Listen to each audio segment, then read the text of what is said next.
Welcome to philoro USA, your international source for physical precious metals. I'm Albert Johnston, Sales and Marketing Director for philoro USA here in New York City. Today, I want to talk about the word precious.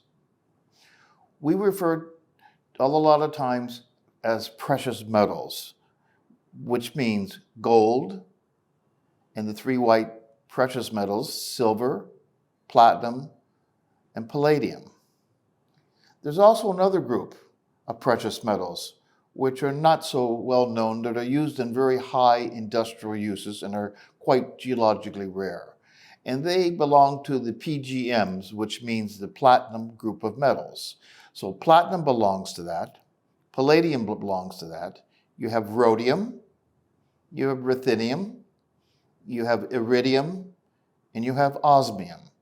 So when you do hear the terminology PGMs, that means the platinum group of metals, and generally they're referring to platinum and palladium, but there are 5 other different minerals that belong to that, which are very, very rare and are used just in special industrial applications. Now, precious metals, okay.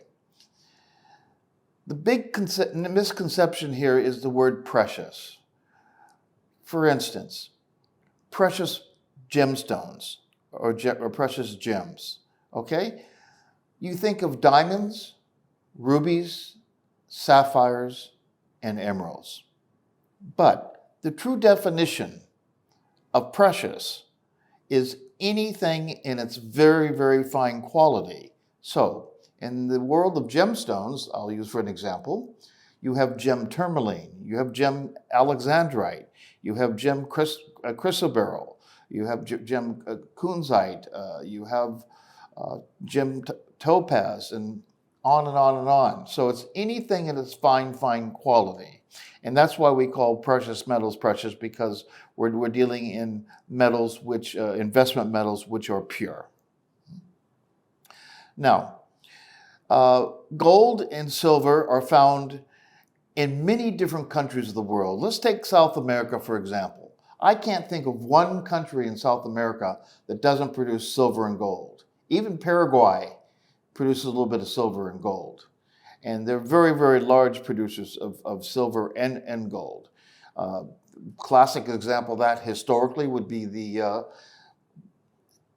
conquistadors from Spain that came into Colombia and went into the hills of Bolivia, Peru, and Ecuador and brought back vast amounts of silver and gold. And besides that, they brought back wonderful emeralds from Colombia and natural pearls from Venezuela.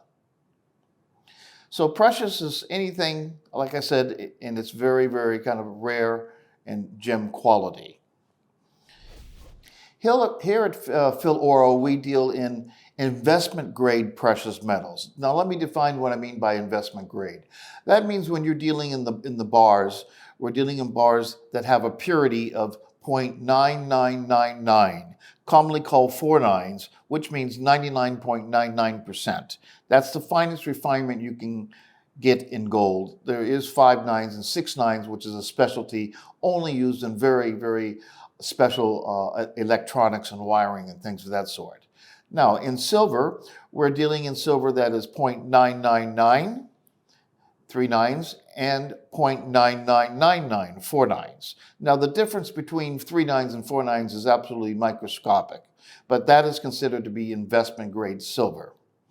And we're dealing only with the major international refiners that are accredited by the London Bullion Market Association, the market authority for precious metals in the world, and they're also COMEX approved by the CME Group, or more commonly called the Chicago Mercantile Exchange. These bars are tradable on any exchange in silver, gold, platinum, and palladium. Now in platinum and palladium, the purity is going to be 0.9995. So these are considered to be investment grade metals. And same with your coins, except for the couple exceptions, and that would be the American Eagle and the Cougaran, which are not pure. They have 1 ounce of pure gold in them, but they have been added with some alloys to make the gold a little bit harder, but you actually have 1 ounce of pure gold in there. So that's just a little slight definition of precious, and I just had to kind of clarify that, and I wanted to contrast that with precious metals against precious gemstones, because those are two words that you hear quite often. If you have any questions or any inquiries, or would like to talk a strategy about precious metals, feel free to give me a call at the phone number behind you, or directly at my direct email. And thank you very much. And I think next we're going to talk about geopolitical tension and how it supports the prices of gold. Thank you.